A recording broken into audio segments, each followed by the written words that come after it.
Bakka iddoo jirtutti nageenya Waaqayyoo isiniif haa baay'atu. Akkam jirtu kabajamtoota jaallatamtoota hordoftoota keenya. Nagaa kootii Waaqayyoon haa galatu.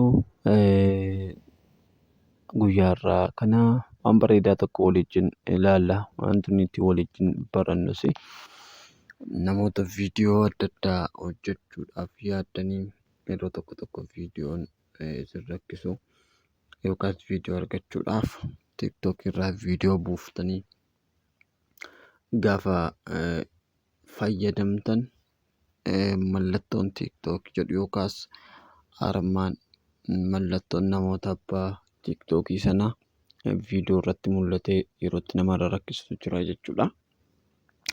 Innaa isa kana viidiyoo qulqulleessee irraa daawunlood nuu godhuu appilikeeshinii bareedaa waliin ilaalla jechuudha. Kana waggaa 2 oliif fayyadamaan turani. Namoonni baay'eenis fayyadamaa jiru. Isinis akka itti fayyadamtaniidhaaf kanaaf wanta nama fayyadu tokko gaafan argu asirratti isiniif nan qooda jechuudha. Kanaaf warri chaanaalii kanaaf haaraa taatan chaanaalii kana sabiskiraayib godhaa. Maatii keenya ta'a. Barnoota feesbuukii, barnoota yuutuubii, barnoota wantoota adda addaa asirratti waliin barachaa turreerra. Barnoota baay'ee barbaachisoo ta'an asirratti ilaalaa turreerra. Isaan kana seentanii buufachuu ni dandeessu. Itti fayyadamuu ni dandeessu jechuudha. Har'a garuu kallattiidhaan kan nuti waliin ilaallu akkaataa kamiitiin viidiyoo qulqulluu jechuudha. Viidiyoo waan tokko barreeffama ofirraa hin qabne kan jecha TikTok jedhu jechuudha. Kan ofirraa hin qabne TikTok irraa akkamitti daawunlood godhachuu akka dandeenyudha kan waliin ilaallu jechuudha. Innaa isa kanaaf appilikeeshinii kana buufachuudhaaf jalqaba pileestoorii keenya keessa dhaqnaa yoo barbaannes immoo karaa kiroomii keenya weebsaayitiidhaanis seenuu ni dandeenya jechuudha. Gama lamaanuu ni hojjeta waan ta'eef hunda dura garuu appilikeeshiniin sun isa kanaadha jechuudha. Ani kana itti fayyadamaa jiru. Kanuma weebsaayitii keessattis yoo barreessitan kanuma argachuu dandeessu. Gaafa keessa isaa seentan akkaataa inni ittiin hojjetu baay'ee haala namatti tolu, haala namatti gammachiisuudhaan kan inni dalagu jechuudha. Appilikeeshinii kanatti fayyadamaan isiniin jedha. Amma kallattiidhumaan waliin ilaalla jechuudha keessa isaa seenne. Jalqaba irratti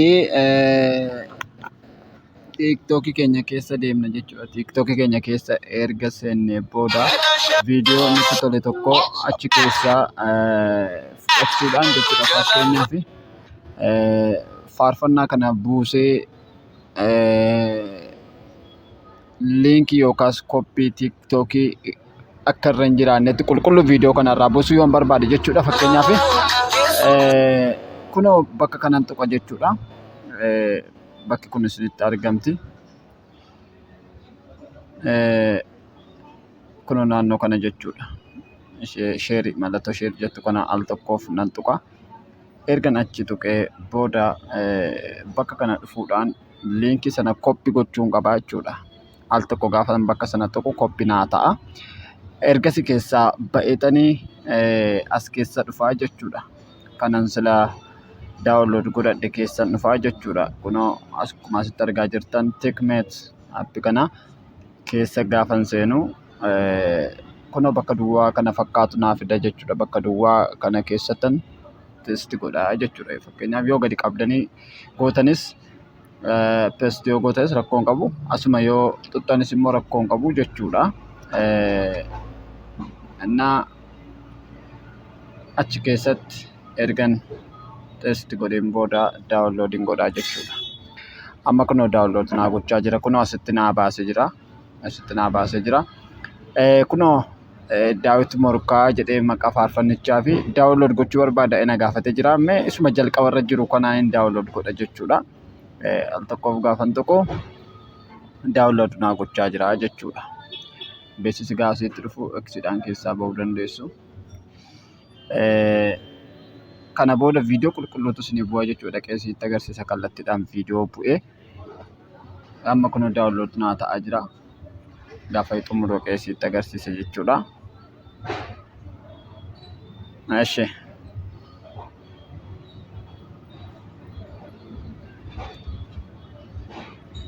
Amma fakkeenyaaf karaa lama fayyadamuu dandeessu jechuudha. Tokkoffaa irratti karaa kiroomii keenya keessa seennee asitti dhufnee tik jennee daawunlood viidiyoo tiktook daawun jedhee jira. Achi irratti al tokko yoo akkas goone liinkii tiktook irraa fudhannee dhufnee as keessatti teest goonaa jechuudha.